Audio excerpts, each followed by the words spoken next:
Good morning. Before we start our meeting, Commissioner Boyd will do the invocation. Dear God, thank you for our many blessings here in Danville, a beautiful city and county. Be with our military and firemen and policemen and people that seek to protect us. Keep them safe today. Guide us and direct us as we make recommendations to the fiscal court and city commission, and guide them in making good decisions for our community. Be with us all, and thank you again for our many blessings. Amen. Thank you. I will open our meeting. This is the September the 25th meeting of Danville Planning and Zoning Commission. The commissioner's not here today, so you're stuck with me. And as soon as I get my agenda here. Oh, that was it. All right. I'm not finding the agenda. Let me get my packet. All right, I got my packet. All right, approval of the minutes from the previous meeting. Make a motion to approve. One second. All right, we have a motion and a second. All in favor? Okay. Motion passes. Financial report. All right, keep it pretty light here.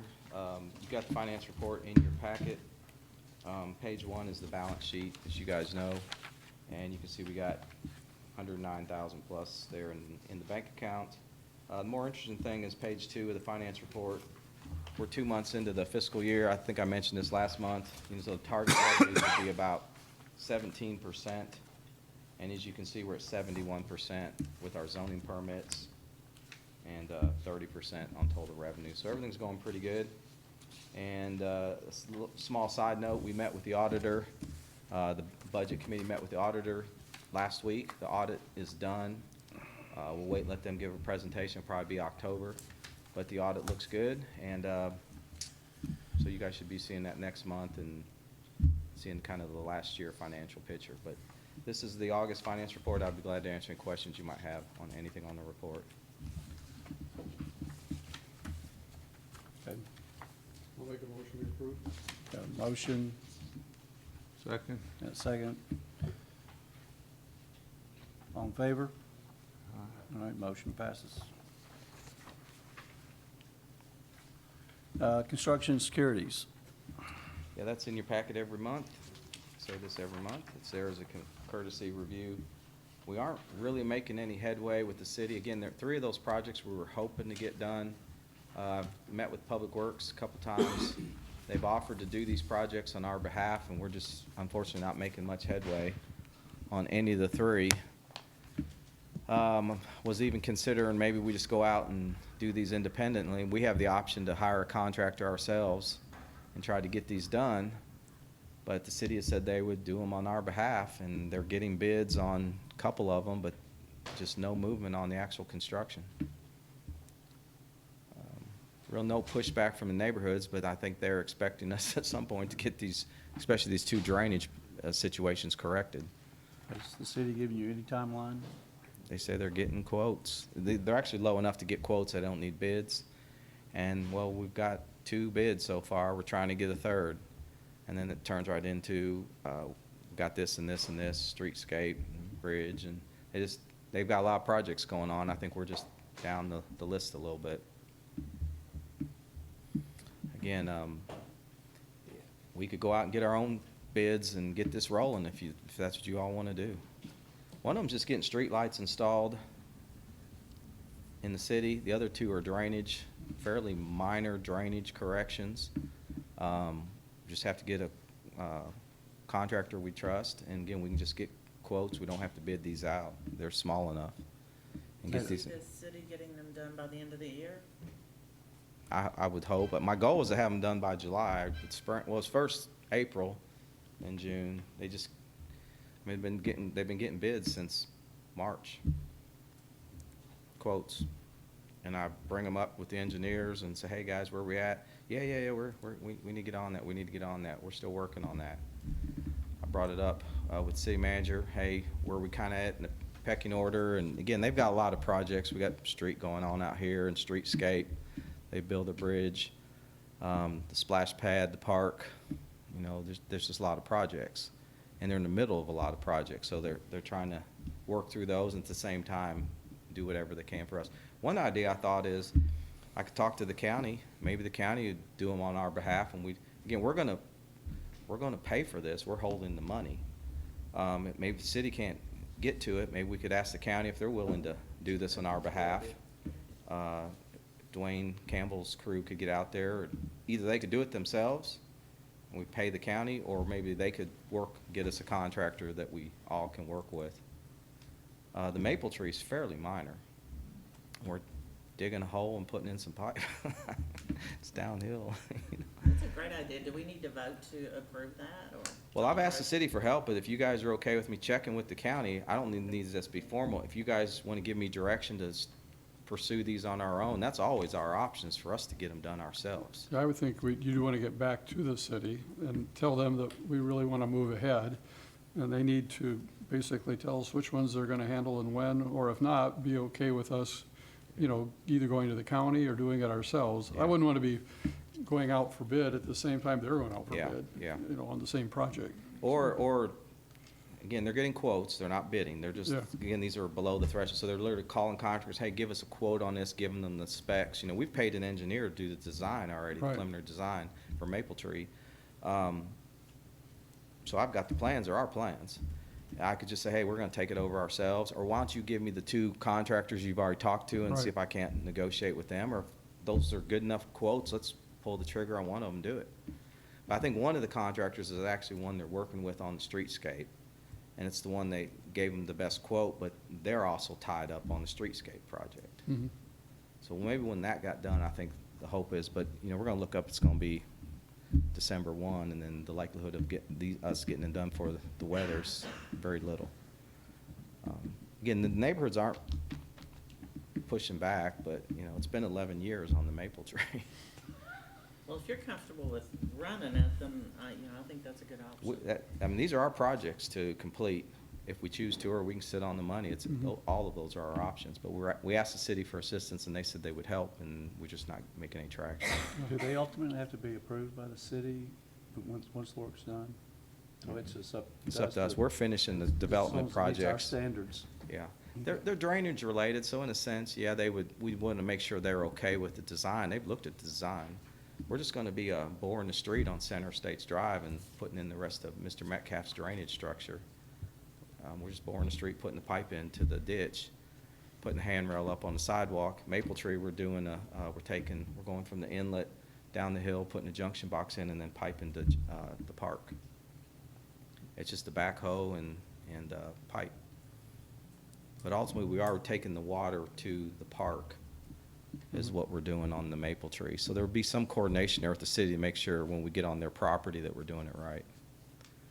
If you guys are okay, maybe I'll just pursue that over the next month and talk to the city, and maybe we'll try to see if we can get these going. Okay, thank you. And what about the sidewalks at the Hunt Farm? He's almost done. Talked with Mr. Sharp, actually, week before last, he came by, and he's moving forward. He's almost done. All the houses are about built in that section, so we're close to releasing the money. He's in no hurry to get the money back, he said. But what he is in a hurry, he has another section of Hunt Farm ready to go, and ready to plat, ready to bond. The bond's gonna be somewhere around $250,000.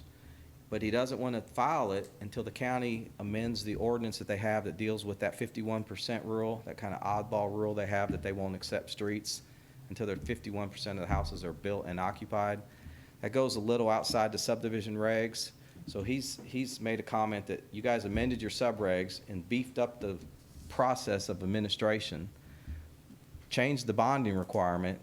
If you're going to hold me to that, then the least we could do is get the county to release that requirement so that when I build these streets and sidewalks, they're taking them. So the day he came over, we actually walked over and the judge was there, and we met with the judge, we met with Dwayne, we met with the county attorney, And they've got that on their to-do list, is to take that 51% rule that they have. It's in a separate ordinance they've had so many years, we're not even sure why, according to Dwayne, where it originated. But that's an extra step. So if you're building in the county and we have a set of rules and you build the streets, you build everything, get it done, the county can't take it till there's 51%, not just homes, but occupied homes. And, you know, that's not really how the state law reads how the subdivision process works. If we have standards and they build it, then the county or the city is supposed to take it once they're built to our standards. It has no relationship to the number of homes that are built. It's the physical infrastructure. It's either in or it's not in. So he's ready to file the next phase. The bond's ready to go, but he said he wants us to address that first before he files the next phase of Hunt Farm. But as far as that section, the first 3 sections, they're pretty much built out. It's been going pretty good this summer. I think there's just one section of sidewalks left to go. So he could ask for a reduction right now, but he's not done that yet. So we're still holding the 51,000 or whatever at this point, or 30,000, isn't it? Yeah, $30,969. Okay. All right, thank you for that report. Yep. All right, on to the next item, subdivision approvals. Larry Walls has applied for approval of a subdivision on tract of land containing approximately 7.981 acres located at 4471 Lebanon Road. Property zoned AR1. So we got 8 plats, all went through technical review, and I'll go through them. They should be in your packet, stapled, all in the right order there, we're hoping. They're also on the PowerPoint, that's more for the folks in the audience, but they're right behind you if you guys want to turn around, but you got them in front of you, I believe, in the packet. So the first one's on Kentucky 34, Lebanon Road, 2 tracts, 3.136 acres and 4.845 acres. You can see the 2 lots. There's some kind of off conveyances happening here. This is an Estes plat. A technical review reviewed it for, again, our punch list, kind of our checklist items, and is recommending approval, or recommendation to approve pending all the corrections being made. And Nancy's here if you guys have any questions on the plat, or if she wants to add anything.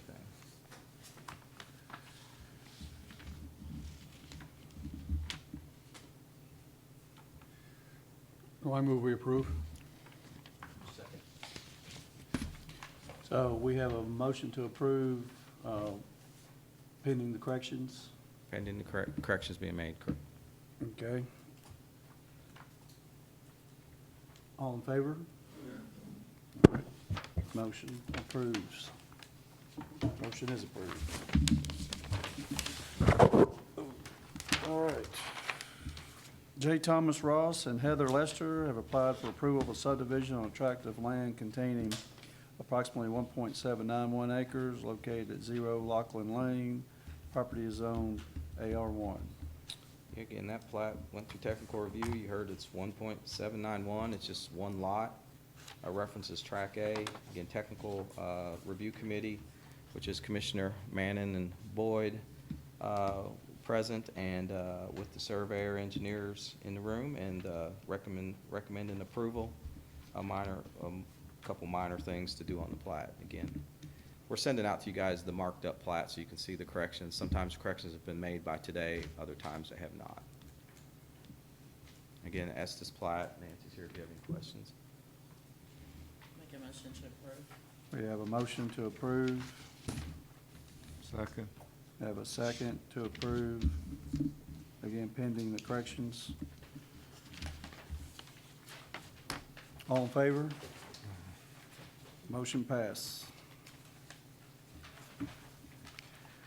Maurice Hundley, care of Roger Hundley, has applied for approval of a subdivision on a tract of land containing approximately 28.387 acres located at 0 US Highway 150, Perryville Road. The property is zoned AR1.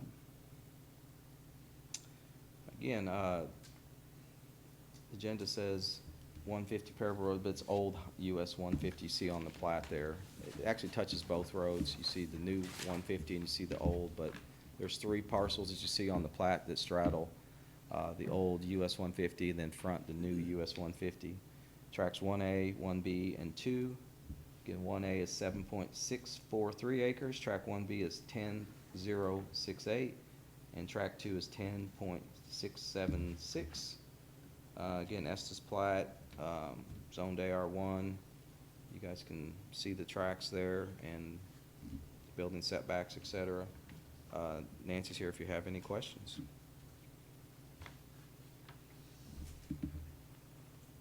Move we approve.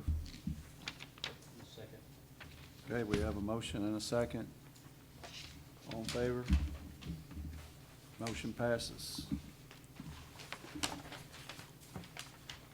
Ann Silliman has applied for approval for subdivision on a tract of land containing approximately .889 acres located at 435 Friars Lane Road. Property zone industrial business development. Yeah, this is, we're combining 4 deed references into one parcel. Again, the total's just short of an acre at .889 on Fry's Lane. Again, technical review looked at the plat. It's somewhat of a retracement, but again, some of these were in separate deeds, so in a sense, we're combining these into one new tract, and a couple minor corrections. And Nancy's here again if you guys have any questions related to the plat. Zoned industrial business development. Anything, Nancy? Or? Move we approve. Have a motion for approval. A second? A second. All in favor? Passes. Michael Stafford and LMD Holdings have applied for approval of a subdivision on a tract of land containing approximately 90.649 acres located at 1993 Lancaster Road. The property is zoned AR1. Plat looks a little odd, but it's just a circumstance out in the ag district that needed to be worked through. There's a house under construction, and the property's being sold in a 90-plus acre configuration in the back part of the farm. The front part of the farm, that's about 172, 173 acres, is probably going to be sold or maybe even divided. So in the short term, the property owner to the rear, we're creating basically a skinny strip to get back to convey or track off that 90-acre portion of the farm that property owner is purchasing. So again, tech review looked at it, meets our requirements. It's AR1. Technically, lots this big in the ag district were pretty loose about 90 acres and 172. But we did need to establish road frontage for that or work through an easement. So they created kind of an odd-shaped plat. But again, the front's going to change pretty dramatically, I think, as the rest of the farm is either redeveloped or sold. And this is what the property owner wants to buy, and this would be the way his access to the property would be served.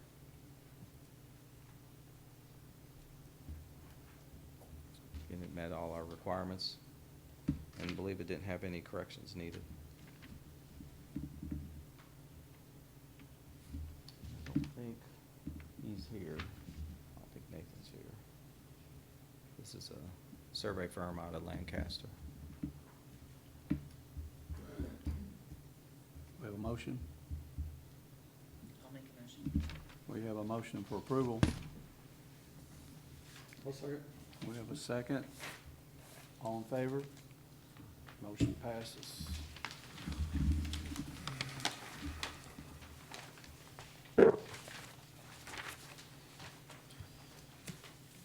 Dolores Tarkington has applied for approval of subdivision on a tract of land containing approximately 7.985 acres located on Allen Springs Road. Property is zoned AR1. All right, this is a AGE plat. Dale's here. Again, you heard Kentucky Highway 300, Allen Springs Road. Tract 2A is 2.635 acres. You see the tracts are labeled there, and Tract 2B is 5.350 acres. You see the location map there. You can kind of see where it is. If you're heading out of town, it'd be on the left.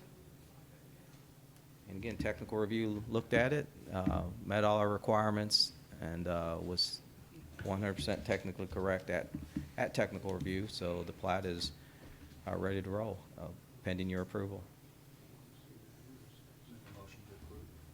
We have a motion to approve I'll second. and a second. All in favor? Motion passes. Martha Mary and Ellen Davis apply for approval of a subdivision on a tract of land containing approximately 18.599 acres located on Lancaster Road. Property is zoned AR1. And again, AGE plat, Dale Shepard's here if you have any questions. 2 tracks, Lancaster Road or Highway 52, track A1, A-1 is 11.198 acres. Track A2 is 7.401 acres. And I think you can see the way the plat's laid out. There's also an easement that's being established, shared easement that would be on the right side of the plat or the eastern side of the plat. And again, it met all our requirements, and technical review gave it preliminary approval. Dale, anything you want to add, or anything in particular?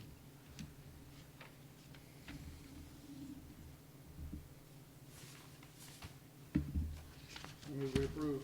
We have a motion for approval, Second? and we have a second. All in favor? Motion passes. Raymond Float, Mike Curtis, and Anthony McGowan have applied for approval of a subdivision on a tract of land containing approximately 17.631 acres located at 330 Henry Street, Junction City. The property currently has no zoning classification. Yep, so we're in Junction City, and as you all know, we're back in working on subdivision regulations, subdivision process. This is one of the first few plats. Maybe we've done another, I'm not sure. But there is no zoning at this point in time, but we're still doing subdivision plats like the rest of them. This is an interesting plat, and you have it in front of you, but you guys might look at the screen, so I'm going to point a couple things out. And we've had a revised plat submitted since tech review. Let me explain what's kind of happening here. This is 127, and this is the BP and the Hardys right here. And there's a stub street, as you all know, that's right here that you can either pull into the BP off Shelby, or you can come in off this stub street, and Farmers Bank is up here. Raymond Float has purchased this property, and what we're doing with this plat is we're combining this tract from another property owner and a portion of this tract. So we're combining 3 pieces here, and at the same time we're creating this tract. But the main issue that we have is there's an abandoned railroad strip here that's 66.14 feet wide, and that by a deed of conveyance, when it was abandoned, it implies that everyone gets their 33 feet on each side. So at the same time, this plat is grabbing this 33 feet that belongs to these property owners and combining it with this at the same time. This 33 feet on the other side of the 66 was anticipated to go to the right-of-way. So the goal is at some point there's going to be a development in here. We want to come in the city street, extend the street to the property, and do a development. However, the assumption was this was a city street, and after talking to the folks in Junction City, they say it's not a city street. It was bonded under our process. It was reviewed. It was built. However, it was never accepted because of some kind of drainage issue in the back that I don't have hard details on at this point. But the city and the police department confirmed that this is not a Junction City street. So if that's the case, we can't add this piece to this right-of-way as Junction City would have to sign. We have to figure out who owns that right-of-way. That person needs to sign the plat. So they need a 4th signature on the plat, because technically we'd be giving this piece to another property owner. So what Kendall has done in investigating it, he's turned in a revised plat since technical review, and it's minor because what he's done is taken this off. So this plat should be at your desk, and it just came in yesterday. After talking with the city, they've all kind of agreed that is not the city's right-of-way. So he's taken this little portion off, and at the same time they're adding this piece in. So what we're doing is we're combining all of this into one for Mr. Float. He's anticipated to buy it. Mr. McGowan's property is being cut off in this fashion, and then this piece is being created across the street over here. So what we're doing with the revised plat is we're combining 8 parcels, and that's referenced in that box right in the center. We're combining 8 parcels They're coming off several properties, and that would make that a 17.505 acre tract. And we're creating tract A1, which is .836 acres, and creating tract 4, which is .54 acres. And again, we're also then taking 33 feet of that abandoned right-of-way and adding it to various properties. And in one section, we're actually adding the whole 66 feet to the main track. Kendall's here if you have any questions. It's a very confusing plat. There's a lot happening here. There is a project that's moving forward. There's grading and site work happening as we speak, but there's no zoning currently, and there's some property transfers happening. I talked with the mayor of Junction City this week. He says that they could probably accept that street if a developer's willing to correct the drainage problem they have at the back of the street. So again, at this point, it's not a city street. It's just been assumed it is. Everyone drives on it, goes into the BP, pulls into the bank, but it's still a private street because it was never accepted by the city. The mayor's already told his council they're willing to accept it if the developer, the new developer now, which is Mr. Float, will correct the drainage problem that they have at the end of the street. And at that point, they're fine within the street moving into the property. And we would be, if it's a new street, we'd be reviewing that. It may just be a driveway off the end of the street.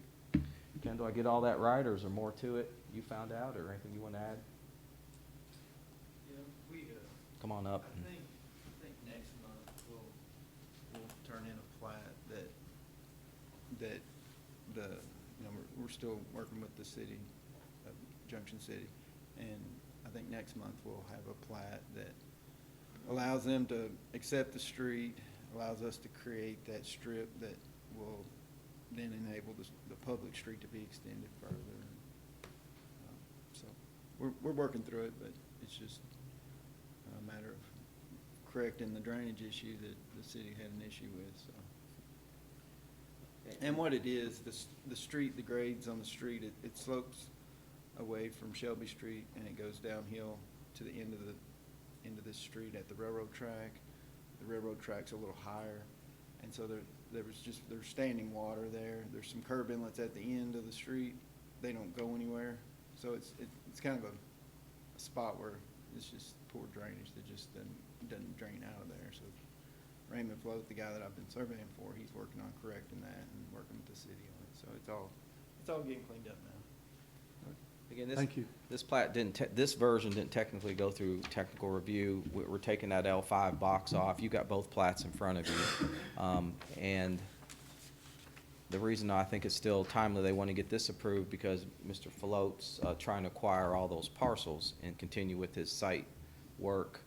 And then also his intention is to correct the drainage, and then we'll get the street accepted. And again, that'll take another plat then to convey that other 33 feet to that right-of-way. So Terry and Jim, you all technically didn't see this one. It was revised, but the comment was brought up at technical review that we weren't sure who owned that little section, that the city had said they didn't think it was theirs, so we noted that on that plat. That was a correction they needed to make, was to either figure out who the owner was of the right-of-way or take it off. So that is reflected on this revision. So in a sense, you guys knew that may happen. But it's up to you guys to decide if you want to approve it today or run it back through tech review. But it sounds like we're going to get another version of it next month again. I'll make a motion that we approve this final plat of the Float property. Okay, we have a motion and a second for approval of this plat. All in favor? And that'll pass.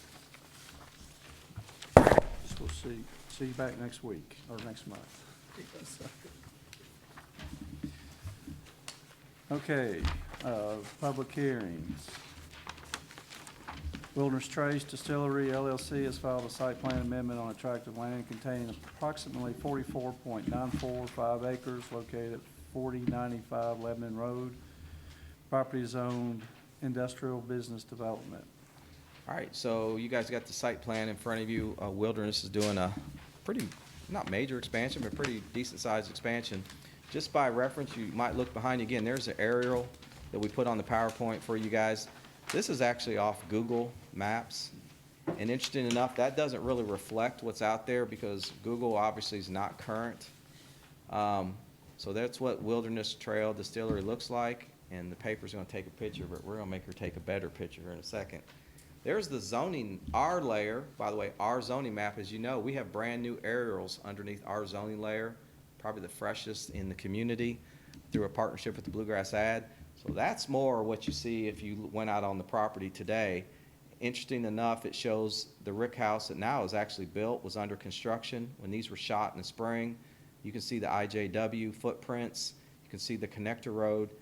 And what we're doing is we're doing an expansion on this building and some new buildings back here that were reflected on your site plan. And then one building was approved in 17, it's on the site plan.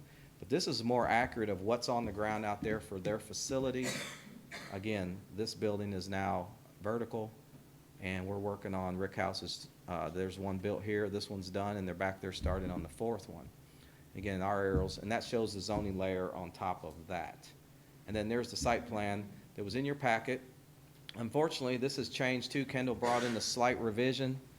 What you see is the plan here was the existing warehouse, there would be an addition on the side that was approximately 19,000 square feet. The change, and that's at your seat, is to build on either side of the existing warehouse as opposed to one. So this building's the same. This was approved in 17, it's not constructed. Here are the two new rick houses and driveways, and then this warehouse would be getting a extension on either side. It's approximately 13,000, just under 13,000 square foot. So the version that went out in your packet again showed that. That's the only difference you see, is now they're building on both. They're gone back, I guess, and done some more discussions with the applicant, and this is what they're proposing as their site plan amendment. Again, is to show, and technically what's all new are these 4 boxes. This one was already approved in 17, it's not constructed. Meets all the requirements of our site plan rules. It is a site plan amendment, and it's a public hearing, so there may be some folks who want to discuss anything. Really no new parking. These are all travel ways to new rick houses and warehouse facilities on the existing property. But you can see the square footage goes from about 91,000 to 137,564 square feet of building that'll be on this property after full build out of that construction plan. And that's on 44 plus acres. Kendall's what's here if the- you have any questions. What's their estimated time? I'd have to ask Kendall that. I'm not 100% sure on the construction details or permits on which building's next. They're ready to start construction of the barrel warehouse that's on the far west. That one. This Yes. one right here. Yes. And they're really close to starting construction of the addition to the warehouse behind the visitor center and distillery.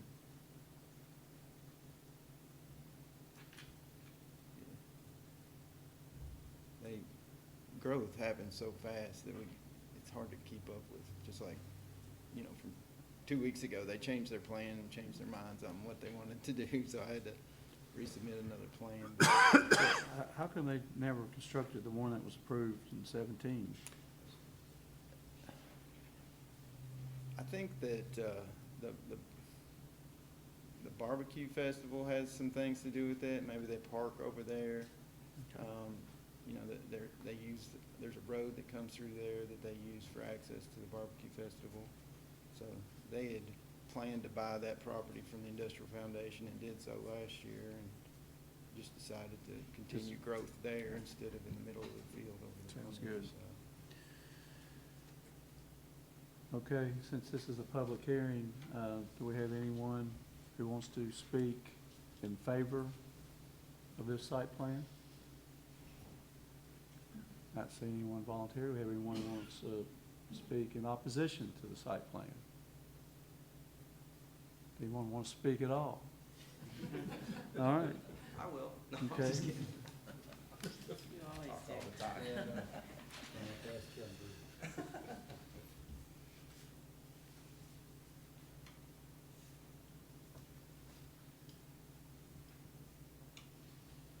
We have a motion. I'll make a motion. All to right, approve. Commissioner Boyd's made a motion. Commissioner Griffin seconds. All right, we have a motion and a second for approval of the site plan. All in favor? That's all in favors. It's passed. Before we jump down to new business then, I've got, it's not on your agenda, but I do want to bring up an issue that's site plan based. And just be as forthcoming with you guys as we can on this one. This is a plan that Kendall's turned in for Bob Allen on Maple. And you can see, again, you don't have this, I might have laid that, I don't know if I laid that at your desk or not, no. It's right here. This is the street. Mr. Allen's gonna do well, basically he's connecting some buildings, building a new showroom. So that's about a 3,900 square foot addition to the existing kind of compound with some parking. This would have technically needed a site plan amendment, but there was some confusion between the staff or some communication from the staff. We'll just say what it is. The applicant called, Kendall called, and Lisa communicated to them that she did not think it needed a site plan amendment. Part of the reason is we just changed the rules May the 1st. Again, if you're under 10,000 square foot, you don't need a site plan amendment, and it was only 3,900. But it's kind of cumulative in that situation. I kind of explained that to Lisa, that when we've already got buildings on the ground, if we got 20,000 and we're bumping out to 23, that's over 10. So it's not technically, the 3,000 wouldn't be exempt. In this case, it needed a site plan amendment. The other problem with car lots is they have lease lots and different buildings and property lines, other buildings, so kind of what was on what property was a little bit discussed too. In theory, this needed a site plan amendment. However, our office communicated to the client, basically said it did not need a site plan amendment. They moved forward to their design, engineering, state building permits, drainage, local building permits. And unfortunately, I was the one that said, hey, this might need a site plan amendment. Should have got a site plan amendment. Got to hold everything up. They're ready to go. The zoning permits is ready to be submitted. So in this situation where I think, we just, in this transition of old ordinance to new, we just told the client wrong.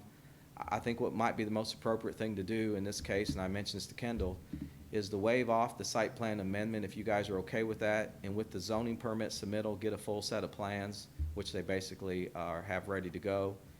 And we would go ahead and approve this as a zoning permit, since all the state permits have already been acquired, and this thing's ready to move.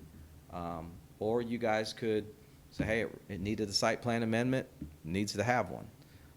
But again, I think if we communicated in error to the client on what their requirements were, I think the most appropriate thing, to be fair to them, would be in this one case to say, look, we'll just move past that requirement and we'll get a full set of plans with the zoning permit, approve it, and get this thing moving. I'll be glad to answer any questions, or Kendall can, but it's just, again, a miscommunication from our office to the client on what they needed. And it is a fairly small addition, 3,000, and again, if you were just look at that and say, hey, it's under 10, it didn't need it, but we have to look at it cumulative for these existing sites that are already out there. And that's our new threshold. Anything over 10,000 square foot requires a site plan amendment if it's commercial. It's 50,000 if it's industrial. And there was obviously buildings on the property, and they're connecting all the buildings. And again, everyone's permits are in play. They're just waiting on us on that issue. So I told Kendall I'd run it by you guys and see what you preferred to do.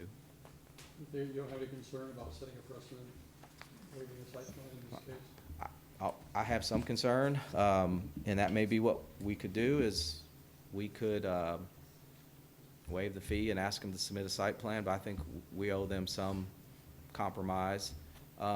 We could approve it right here as an amendment to the site plan, if that's what you wanted to do right now. They didn't file an application formally, because I told Kendall at this point, I agree, if we told you wrong, let me talk to the planning commission, see what we can do. We're getting a zoning permit, and again, I think if we get a full set of plans, we look at the same thing. We've talked about this. When we get these site plans and then we get the zoning permit, we're really doing the same job twice. but that's the requirement in the current book, and that's where we're at.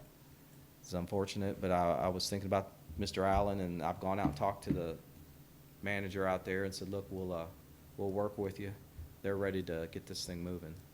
If we were I to, would make a motion then that we approve this as a site plan. you okay with that, Kendall, or? I mean, it's really the same document we would have, correct? There's multiple, there's actually. Here, come on. Actually, we'll blame Kendall for, he drew the thing. Yeah. No, I'm just I mean, kidding. the full set of construction plans, which I'm assuming Steve has, that's one page of it. It's a lot more detailed than what we would submit as a site plan, so I'm perfectly fine with you all accepting that. They're ready to And- go, And correct? yeah, that's the issue. We'd have to, they're ready to break ground, and this just came up last week, I think, so, yeah, so we'd have to wait another month if we were gonna submit a site plan. If I might, I'd like to get on the record about this. There's a procedure in our new ordinance talking about the director being able to handle minor amendments. Now, as Steve said, this doesn't qualify as such, but our ordinance at least contemplates that kind of action taking place. The law in Kentucky regarding mistakes by staff then being held as binding in future cases and creating a precedent, this body would not be bound by things that have done in the past. It's still the ordinance which guides, that there could be, that this would not create a precedent is what I'm trying to say. So, I appreciate our attorney bringing that up, because we do have a minor amendment that's in-house. We've already done one recently that just comes to my desk. I look at it. We have a general 5% rule. In this case, the building's growing by more than that, but you could argue the impervious surface out there, everything's blacktop now. We're not creating, so in a sense, that's, I could see how we could make an interpretation real easily that this could qualify as a minor amendment. It's all blacktop, still going to be hard surface. But technically, normally under that minor amendment, under the 5% rule, I'd be looking, are the buildings growing by more than 5%, or is the parking growing? So we do have an in-house procedure that if this would, okay with you guys, I could approve this as a minor amendment without it being a full site plan amendment approval from you guys. So we could do it either way, I guess. Are you okay if they approve it? Yes. Okay. So we just didn't review it that way because it just kind of came in, and again, when we assumed it was correct, or the client assumed they were ready to go for the zoning permit. Okay, so Terry, have you made a motion? I guess I can withdraw it if you want. I mean, so we have a motion. To Do we approve have, this as a site plan. You can approve it as an amendment to the site plan, or you could direct me to approve it as a minor amendment and do it in-house, either way. all right, so we currently have a motion, so we either have to get a second or, I'll second it. all right, so now we have a second discussion. You want to discuss where we go from here? You want to go ahead and proceed with the motion, or you want to change? I'm good either way. If you second it, I'll proceed. Okay. We have a motion to accept what's behind us as a site plan amendment for Bob Allen and on Maple Avenue. So we got a motion, we have a second. All in favor? All right, passes unanimously. Sorry about that. We'll try to make sure that doesn't happen again. Okay, new business. We have a advisory committee report, there's no report. Personnel committee report, no report. Budget committee report, Steve mentioned we met with the auditors, but that'll be a topic for next month. okay. Other new business? Couple minor items in your packet. I believe I stuck in the packet the conference that we're doing. Did I put it, was this flyer in your packet? Nope. Oh, okay, well, it was in my packet. Because it's hot off the press, there it is. We're working on our planning conference, the one-day conference for November 1st. That kind of document that you see, it's behind you. Tourism did that. They've created a Facebook event page. Bluegrass Tomorrow's created a live registration link. I emailed you guys all that this past week. It's set for the 1st. It's free and open to the public. So they've done this save the date, and there's a flyer. We're going to be putting flyers out, Facebook page, and then you can go and register. The agenda is not final. We're going to meet next week on it, but it's looking good. We found out this week we're going to get a gentleman that developed the Norton Commons in Louisville, has agreed to come speak, talk about a fairly big development project in Louisville. We've got someone from Covington that's going to come talk about some things Covington's done as far as new growth. Lexington, our keynote speaker is going to be Holly Wiedemann that did some of the projects in Lexington. And then the Owensboro Planning Director's coming, as well as the APA, the American Planning Association Kentucky President is also going to be on the agenda, as well as Bob Weiss with the Kentucky Home Builders Association. We've got other speakers, UK professors, a rep from the Kentucky PACE program about agriculture preservation and farm preservation. But the agenda's not final yet. We still got to tweak some things, figure out who's in the morning panel, who's in the afternoon panel. And lastly, there's a free lunch involved. So the center's putting on for us at no cost to the Planning Commission. They're covering all the lunch and the room location. So that's a big part of that. So there's the flyer. Just wanted to bring it up. It's happening November 1st. Hopefully you guys will all attend. It counts for your training hours too. So that'd be a good thing. And November 1st, all day Friday or most of the day Friday. And the committee, again, now it's grown to about a 10-person committee, is going to meet next Wednesday one more time. We've been doing this for a year. This is our 13th meeting next week. And we're going to finalize that agenda with the Bluegrass Tomorrow rep that's emceeing the event. And we're ready to roll on November 1st and get this thing going. I think everyone's going to be excited when they see the agenda, see the speakers. If you get to the Facebook event page, it looks pretty good. Tourism did it. But when you go to the registration, if any of you did that, and see what Mr. Rumpke presented, what you see, it looks good. I mean, there's speakers there, photos. It's a cool looking registration. Probably the best I've ever seen as far as registering for an event as a landing page. And it's real easy to register. And I saw you registered already, and we've got about 20 people. I think they're already showing some interest, and the goal is to get 100. That was the target audience, is hopefully we get 100 at this event. So I'd be glad to answer any questions, and we got 2 of the committee members in here actually. So it's looking good. Just want to let you guys know we're moving forward with it. And at this point, we've spent no planning commission funds, but we would owe Mr. Rumpke that contract fee for emceeing it when it's done. So we haven't incurred any other costs beyond that at this point. But some of the speakers have asked about mileage reimbursement and one on lodging, but tourism may be addressing those on our behalf. So. Thank you. All right, any other announcements? No, Nancy, you mentioned, or you got something you brought up? Okay. I thought there might be another new business item, but I guess that's everything. Okay. What was this?